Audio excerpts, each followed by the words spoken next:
दोस्तों नमस्कार।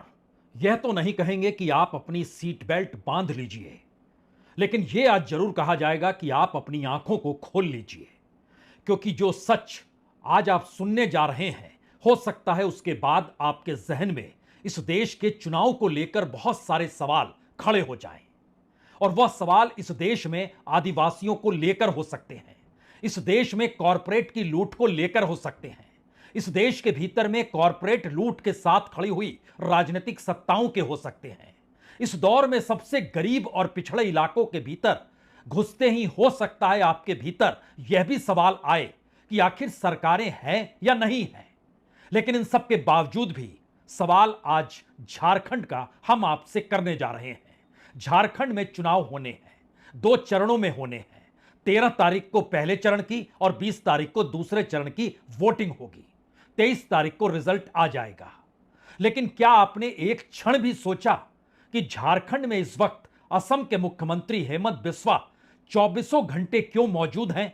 क्या सिर्फ इसीलिए मौजूद हैं क्योंकि उनको वहां पर चुनाव प्रभारी भी ना कहें, सह प्रभारी बनाया गया है? इस देश के कृषि मंत्री शिवराज सिंह चौहान, जो बरसों बरस तक मध्य प्रदेश की गद्दी को संभालते रहे, वह भी 24 घंटे सातों दिन झारखंड में है, क्योंकि उन्हें पता है कि झारखंड में चुनाव नहीं जीते तो दिल्ली के दरबार में उनका मान सम्मान खत्म हो जाएगा। यानी झारखंड क्या वाकई इतना जरूरी है और इतनी बड़ी मजबूरी है कि उसको चुनाव जीतना ही है? तो असम के मुख्यमंत्री और देश के कृषि मंत्री 24 गुना 7 24 घंटों सातों दिन वहां मौजूद हैं। खुद देश के गृह मंत्री जाते हैं झारखंड और वहां जाकर वह संकल्प पत्र जारी करते हैं और बतलाते हैं कि किस तरीके से झारखंड बेहाल है, वहां के आदिवासियों की परिस्थितियां कितनी नाजुक हो चली है। इन बातों का जिक्र करते करते प्रधानमंत्री का आज का दौरा भी सामने आकर खड़ा हो जाता है।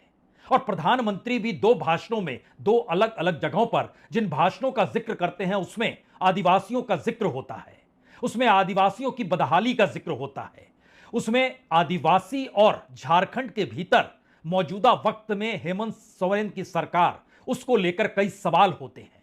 इन सवालों के साए तले बांग्लादेश से हो रही घुसपैठ का खुले तौर पर जिक्र होता है और इस बात का अंदेशा जताया जाता है कि अगर डबल इंजन की सरकार होगी तो घुसपैठ रुक जाएंगे, थम जाएंगे, आदिवासियों का जीवन बेहतर हो जाएगा और झारखंड के भीतर जो भी कमाई खाई जो भी आदिवासियों की है, उसका जीवन शायद एक बेहतरीन तरीके से सच समझ जाए। झारखंड अटल बिहारी वाजपेयी के दौर में अलग राज्य के तौर पर बनाया गया। बाबूलाल मरांडी पहले मुख्यमंत्री थे। बाबूलाल मरांडी बीजेपी से बाद में रूठ गए तो अलग पार्टी बनाकर चले गए। लेकिन इस दौर में महसूस हुआ कि बीजेपी को जीतना जरूरी है, तो बाबूलाल मरांडी की वापसी बीजेपी में कराई गई। उनकी पार्टी का मर्ज हो गया बीजेपी के भीतर, यानी वो बीजेपी से मिल गई। बीजेपी की जरूरत इतनी बड़ी पड़ी क्योंकि खास तौर से संथाल परगना का इलाका और कोल्हान का इलाका, इन 2 इलाकों में बीजेपी पिछड़ती चली जाती है। तो उसने निशाना साधा हेमंत सोरेन के परिवार पर। सीता सोरेन, जो कि दुर्गा सोरेन की पत्नी या कहें हेमंत सोरेन के बड़े भाई की पत्नी, उनको बीजेपी में शामिल कराया गया। जब झारखंड मुक्ति मोर्चा झारखंड को लेकर आंदोलन कर रहा था, उस दौर में चंपई सोरेन भी शिबू सोरेन के साथ कांधे से कांधा मिलाकर संघर्ष की राह पर चला करते थे और शिबू सोरेन के बच्चे उन्हें चाचा कहते हैं। शिबू सोरेन इस दौर में उनके बेटे हेमंत सोरेन के जरिए अपनी राजनीतिक परछाई के साथ रहते हैं। लेकिन चंपई सोरेन की जरूरत बीजेपी को पड़ गई और बीजेपी कोल्हान के क्षेत्र में अगर चंपई सोरेन को साथ ले आई तो दुमका यानी संथाल परगना के इलाके में सीता सोरेन को साथ ले आई। और इन सब के बात होते होते आज या कहें कल देर शाम तक बात यहां तक आ गई कि हेमंत सोरेन ने जो पर्चा भरा था, वो पर्चा में जो प्रस्तावक थे मरांडी मुर्मू, उनको बीजेपी में शामिल करा लिया गया। लेकिन बात इस वक्त ऐसी नहीं है। बात तो दरअसल इस बात को लेकर है कि आपको अपनी आंखें खुली रखनी है और आंखें खुली रखते हुए जरा समझना है कि झारखंड का मतलब दुनिया के मानचित्र पर क्या महत्व का है। झारखंड एक ऐसा राज्य है जहां पर सबसे ज्यादा कोयला, सबसे ज्यादा मिनरल और पूरे के पूरे मिनरल्स की अगर आप फेरिस्त को पढ़ना शुरू करें तो आप हांफने लग जाएंगे और सोचेंगे क्या वाकई झारखंड इतना रईस है? झारखंड की रईसी यह है कि दुनिया के भीतर सबसे रिचेस्ट मिनरल जोन के तौर पर झारखंड की पहचान है। यहां पर 29% जो खनिज पदार्थ जो कोल होता है वो यहां पर मौजूद है। 40% बोस्ट यहां पर मौजूद है। यहां पर तकरीबन कोयला 27.3% पूरे देश का यहीं पर है। इस देश का जो आयरन ओर होता है, जो कच्चा कच्चा जो आयरन कहा जाता है, जिसको कहें आप लोहा, उसकी मौजूदगी लगभग 26% यहीं पर है। कॉपर ओर लगभग 18.5-19% यहीं पर है। और जानकर आपको हैरत नहीं होनी चाहिए कि झारखंड के भीतर यूरेनियम है, माइका है, बॉक्साइट है, ग्रेनाइट है, लाइमस्टोन है, सिल्वर है, ग्रेफाइट है, मैग्नाइट है, डोलोमाइट है, और अकेला राज्य है जहां पर कुकिंग कोल है, अकेला राज्य है जहां पर यूरेनियम है, अकेला राज्य है जहां पर पायराइट है। यह बताने की जरूरत सिर्फ इसलिए है क्योंकि जब इतनी बड़ी खनिज संपदा के ऊपर कब्जा किसका होगा, लड़ाई अगर इस दिशा में बढ़ जाए तो इस देश के कॉरपोरेट बार बार झारखंड में बैठे हुए मुख्यमंत्री का चेहरा देखेंगे या दिल्ली की सत्ता की गद्दी की कुर्सी देखेंगे। और दिल्ली की सत्ता को इस बात का बाखूबी एहसास हो चला है कि इस देश के विकास को लेकर जो उसके विकास के दायरे में कॉरपोरेट के नेटवर्क को बढ़ते हुए दिखाई देना होता है, उस विकास के दायरे में कॉरपोरेट के साथ दिल्ली खड़ी है। यह खुलकर इस दौर में खनिज संपदा पर कब्जा किसका होगा, यह सिर्फ इस बात से समझ लीजिए कि इस देश की टॉप मोस्ट 25 बड़े कंपनियां जिनका कोई भी वास्ता इस देश के मिनरल के साथ है, कोयले के साथ है, आयरन ओर के साथ है, कोई भी वास्ता सीमेंट के साथ है, कोई भी वास्ता पावर प्लांट के साथ है, कोई भी वास्ता इस देश के साथ साथ दुनिया भर में सप्लाई की जाने वाली उस खनिज संपदा के साथ है जो कि कौड़ियों के मोल यहां निकालकर दुनिया के बाजार में बेची जाती हो, वो सारी कंपनियां झारखंड में मौजूद हैं। और सभी को एनओसी का सर्टिफिकेट केंद्र सरकार देती है। और यहीं से बात शुरू होती है कि दरअसल यह वही राज्य है और उसी राज्य में उन्हीं जगहों पर वही आदिवासी हैं जो सबसे ज्यादा गरीब हैं इस देश के मानचित्र पर। हैरत में मत आइए, बाकायदा नीति आयोग की रिपोर्ट बतलाती है कि इस देश में सबसे पिछड़े हुए 3 राज्य जो हैं उसमें उत्तर प्रदेश, बिहार और झारखंड है। और झारखंड के भीतर संथाल परगना जैसा इलाका, जो एक लिहाज से कहें जहां पर राजनीतिक घुसपैठ बीजेपी की हो नहीं पाई, लेकिन इन इलाकों को अगर आप परखना शुरू कीजिएगा एक बेल्ट की तरह, तो साहिबगंज का इलाका, गोड्डा का इलाका, देवघर का इलाका, पाकुड़ का इलाका, दुमका का इलाका, जामताड़ा का इलाका, इन पूरे इलाकों में आदिवासियों की मौजूदगी है। और उन्हीं आदिवासियों के बीच बांग्लादेशी घुसपैठ हो रही है। इस बात का जिक्र बीजेपी के प्रदेश अध्यक्ष करते हैं, देश के गृह मंत्री करते हैं, प्रधानमंत्री करते हैं, असम के मुख्यमंत्री करते हैं, देश के कृषि मंत्री करते हैं। और इस परिस्थिति के भीतर आदिवासियों के जिंदगी को कैसे बेहतरीन बनाया जा सकता है, यह सवाल इस चुनाव में वह उठाना चाहते हैं। यह एक ऐसा सवाल है जिसमें आप कह सकते हैं कि अच्छा, हेमंत सोरेन से पहले रघुवर दास हुआ करते थे मुख्यमंत्री, 5 साल तो वह भी रहे, बीजेपी की सत्ता भी रही, तो इस देश में सबसे गरीब इलाके में गरीबी दूर क्यों नहीं हुई? आदिवासियों की जिंदगी से जुड़े हुए जो सवाल, जो माइनिंग क्षेत्र से लेकर पत्तियों को जोड़ने और कच्ची लकड़ियों को जोड़ते हुए कच्चे कोयले को उठाकर बेचने की परिस्थिति में अलग अलग भागलपुर तक चले जाते हैं, यानी सीमा पार करके बिहार तक चले जाते हैं कच्चा कोयला बेचने के लिए साइकिल पर लाद कर। क्या उन परिस्थितियों से निजात आदिवासियों को मिली या नहीं मिली, या फिर इस दौर की सबसे बड़ी उपलब्धि यही रही कि गोड्डा में, जो संथाल परगना के बीच में एक लिहाज से पड़ता है, वहां पर अडानी ने पावर प्लांट खड़ा किया। 1600 मेगावाट का यह प्लांट बिजली उत्पादित करते हुए मैक्सिमम नहीं बल्कि पूरी बिजली बांग्लादेश को बेचने लगा। और इस बिजली को पैदा करने के लिए जो कोयला और जो खनिज संपदा, जो जमीन, जो मजदूरी, जो बेसिक इंफ्रास्ट्रक्चर चाहिए, वह उसी झारखंड में उन्हीं लोगों के हक से लिया गया जो लोग सबसे गरीब हैं। क्या वाकई झारखंड के चुनाव के भीतर घुसना चाह रहे हैं आप? हमें लगता है आज जरा परखना चाहिए कि झारखंड की इन परिस्थितियों के भीतर अगर जिक्र आदिवासियों का है, संथाल परगना का है, घुसपैठ का है, वहां की परिस्थितियों के भीतर टकराव की इस राजनीति को परखने के लिए हमें लगता है कि प्रधानमंत्री मोदी, देश के गृह मंत्री अमित शाह और राज्य के मुख्यमंत्री हेमंत सोरेन पहले क्या कहते हैं, इसको जानने से पहले जरा राजनीतिक तिकड़मों को समझिए। कल शाम जो प्रस्तावक थे, प्रस्तावक जो कि हस्ताक्षर करता है कि हां मैं प्रस्ताव कर रहा हूं कि चुनाव लड़ेंगे, उस शख्स ने साइन तो किए, लेकिन मंडल मुर्मू बीजेपी में शामिल हो गए। और उनको शामिल कराने के बाद मीडिया के पास कौन शख्स लेकर गए? कोई झारखंड के नेता नहीं थे। एक तरफ असम के मुख्यमंत्री हेमंत बिस्वा खड़े थे और दूसरी तरफ देश के कृषि मंत्री शिवराज सिंह चौहान खड़े थे, और बीच में वो आदिवासी खड़ा था जो अपनी बातों को इस तर्ज पे रख रहा था कि देखिए हमने कितना बड़ा काम कर दिया है, अब बीजेपी में हम शामिल हो गए हैं। और झारखंड का कोई नेता उस फ्रेम में आपको नजर आएगा नहीं। तो बात आज उन्हीं की बात से शुरू की जाए।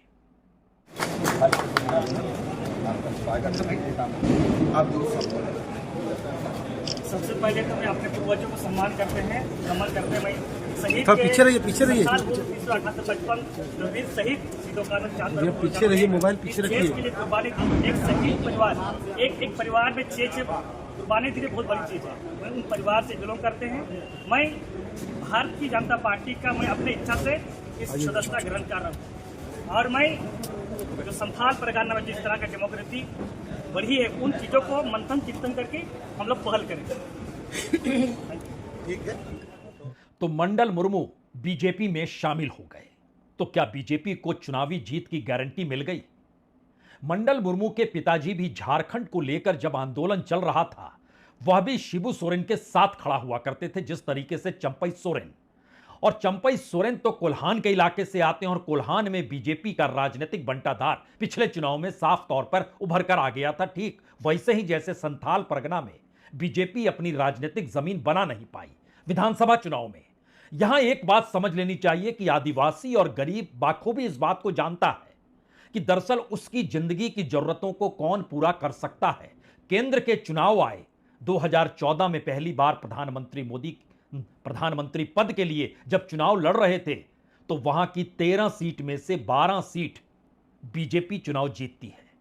अगले चुनाव में 11 सीट पर वह चुनाव जीतती है और पिछले लोकसभा चुनाव में वह 8 सीट पर चुनाव जीत पाती है, यानी 3 सीट कम हो जाती है। लेकिन विधानसभा चुनाव में ऐसा नहीं होता है। लोकसभा चुनाव में जीत के बावजूद भी 2019 में हेमंत सोरेन यानी झारखंड मुक्ति मोर्चा चुनाव जीत जाता है। सवाल यह है कि उसे पता है कि राज्य के भीतर आदिवासियों के सवाल आदिवासी ही उठाएगा क्या?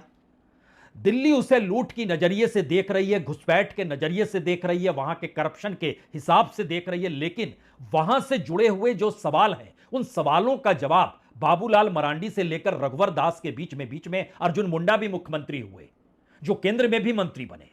लेकिन उस दौर में भी बीजेपी रास्ता निकाल नहीं पाई, क्योंकि हमारी टीम ने जब परिस्थितियों को परखना शुरू किया तो आपको जानकर हैरत होगी कि आज की तारीख में भी संथाल परगना नहीं, पूरे झारखंड को अगर आप परखिएगा तो 1,02,000 रुपए इनकी सालाना प्रति व्यक्ति आय है, जो कि अगर 5 व्यक्तियों का परिवार है तो उसके लिहाज से 280 रुपए प्रतिदिन के बनते हैं। और 280 रुपए प्रतिदिन को अगर आप प्रति व्यक्ति के हिसाब से बांटिएगा तो जाहिर है 55 रुपए के लगभग बनेंगे। यहां पर एक और सवाल है, अगर आप संथाल परगना के इलाके में घुस गए जहां पर आदिवासियों का सवाल उठाया जा रहा है, उन इलाकों में जहां पर खनिज मिनरल बड़े बड़े हैं और इस देश के 25 टॉप मोस्ट कॉरपोरेट जिनका अपना बिजनेस झारखंड के खनिज संपदा से चलता है, उन इलाकों में रहने वाले आदिवासियों की प्रति व्यक्ति आय अभी भी 41 रुपए है, 41 रुपीज प्रतिदिन की प्रति व्यक्ति आय 41 रुपए है। परिवार में कन्वर्ट कर दीजिएगा इसको तो यह तकरीबन 200 रुपए के लगभग बनेगा, अगर आप 5 व्यक्तियों का परिवार मान रहे हैं तो। इन आर्थिक बदहाली के बीच में कोई भी यह सवाल कर सकता है, क्या विधानसभा के चुनाव में हेमंत सोरेन ने जीत के बाद उनकी आर्थिक स्थिति को ठीक कर दिया? बिल्कुल नहीं। बीजेपी ने नहीं किया, झारखंड मुक्ति मोर्चा ने नहीं किया। अगला सवाल, क्या केंद्र में सरकार बनने के बाद केंद्र के तहत पूरा खनिज संपदा का मामला आता है तो क्या केंद्र ने इस रूप में कहीं कोई बेहतरीन स्थिति पैदा की जिसमें कॉरपोरेट को जितना लाभ मिल रहा है, अगर उसके सीएसआर बजट को भी उन इलाकों में आदिवासियों के हित में साधा जाता तो आपको जानकर हैरत नहीं होनी चाहिए कि यह 40-41 रुपए प्रति व्यक्ति आए एक झटके में प्रति व्यक्ति आए लगभग 250 रुपए पार कर जाएगी, अगर सिर्फ सीएसआर का फंड जो उन इलाकों से कमाया जाता है कॉरपोरेट के जरिए, वह अगर उन आदिवासियों के भीतर उस रूप में लागू हो जाता तो। बड़ा सवाल क्या है? बड़ा सवाल है कि कॉरपोरेट के हक के लिए कौन सी राजनीतिक सत्ता किस ढाल के तौर पर किन मुद्दों को उठाती है और वो मुद्दे लोगों की भावनाओं से कैसे जुड़ते हैं और उस मुद्दे के आश्रय लोग अपनी जिंदगी को अपने राज्य में जीते हुए परखें या इस बात को समझें कि दरअसल इतनी बड़ी जो परिस्थिति लूट की है कॉरपोरेट की झारखंड के भीतर, उस दिशा में वह देखें। कोई नहीं देख पाएगा जब देश के प्रधानमंत्री वहां जाकर इस बात का जिक्र करेंगे घुसपैठ को लेकर और झारखंड की परिस्थितियों को लेकर, यह जानते समझते हुए कि अंतर्राष्ट्रीय सीमा जहां जहां लगती है वहां बॉर्डर सिक्योरिटी फोर्स होता है जो कि पूरी तरीके से केंद्र के अधीन होता है। और केंद्र के अधीन जब चीजें चलती हैं तो उसमें केंद्र की भूमिका बड़ी होती है कि वह घुसपैठ को रोके। लेकिन सवाल यहां पर यह है कि झारखंड के भीतर घुसपैठ आदिवासियों की जमीन को हड़प रहे हैं, आदिवासियों की लड़कियों से शादी कर रहे हैं, उनको पलायन वहां से होने लगा है, बड़ी तादाद में वहां का डेमोग्राफी परिवर्तित हो गया है। ये सारे सवाल एक तरफ और दूसरी तरफ वहां पर तकरीबन जो खनिज संपदा की परिस्थिति है वो हजारों करोड़ में हम आंकड़े आपको बताएंगे, लेकिन प्रधानमंत्री के आज के इस भाषण का हिस्सा सुनना चाहिए। बांग्लादेशी घुसपैठियों के वोट पाने के लिए ये इन घुसपैठियों को पूरे झारखंड में बसा रहे हैं। जब स्कूलों में सरस्वती वंदना तक पर रोक लगने लगे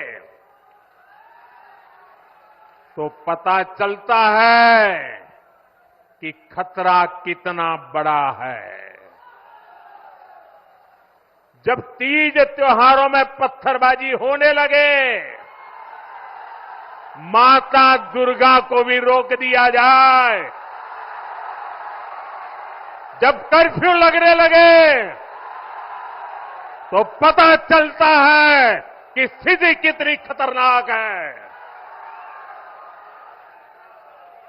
जब बेटियों के साथ शादी के नाम पर छल कपट होने लगे तो पता चलता है कि पानी सिर के ऊपर से गुजरने लगा है।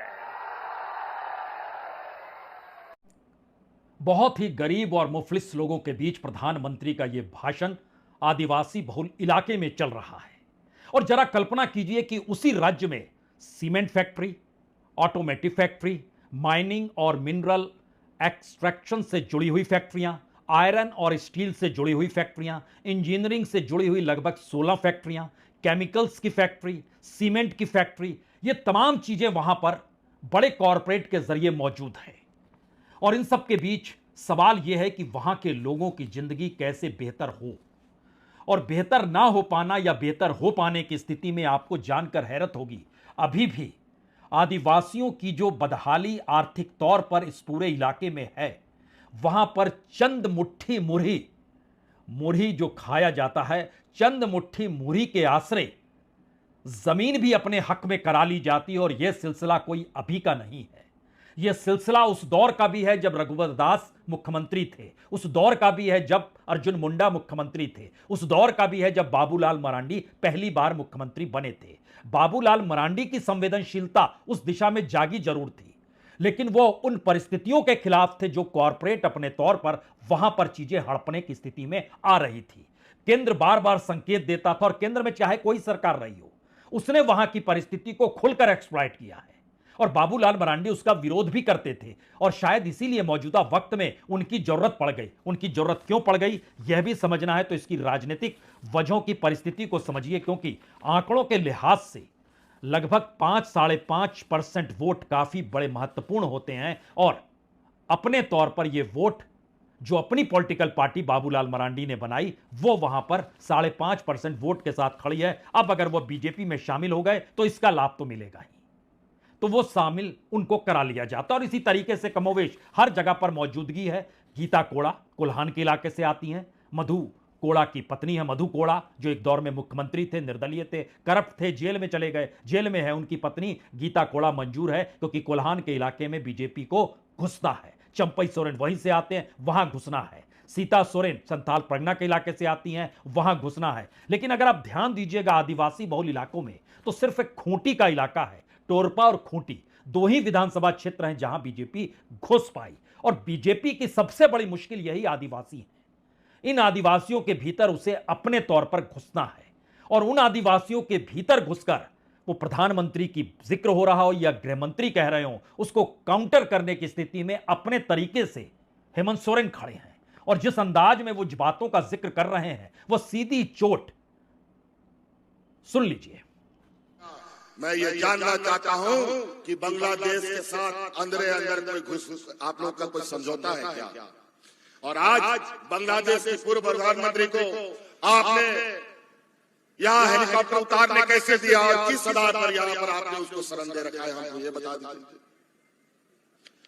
और बांग्लादेश को, झारखंड में आप लोग बिजली पैदा करते हैं और बांग्लादेश को सप्लाई करते हैं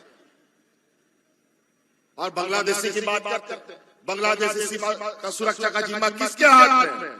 भारत सरकार के हाथ में, गृह मंत्रालय के हाथ में।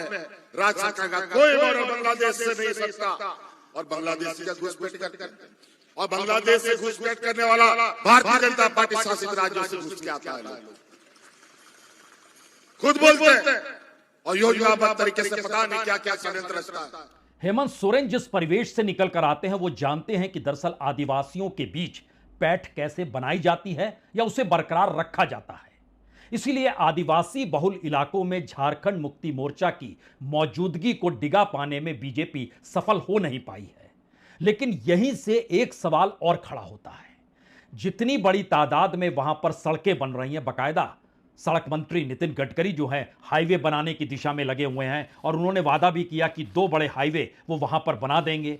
और इतना ही नहीं, 2 नेशनल हाईवे के अलावे पिछले दिनों उन्होंने वहां पर जो छोटी सड़कें हैं जो रोड ट्रांसपोर्ट के लिए है उसमें लगभग 2 लाख करोड़ रुपए हाईवे नेटवर्क के लिए भी दिया।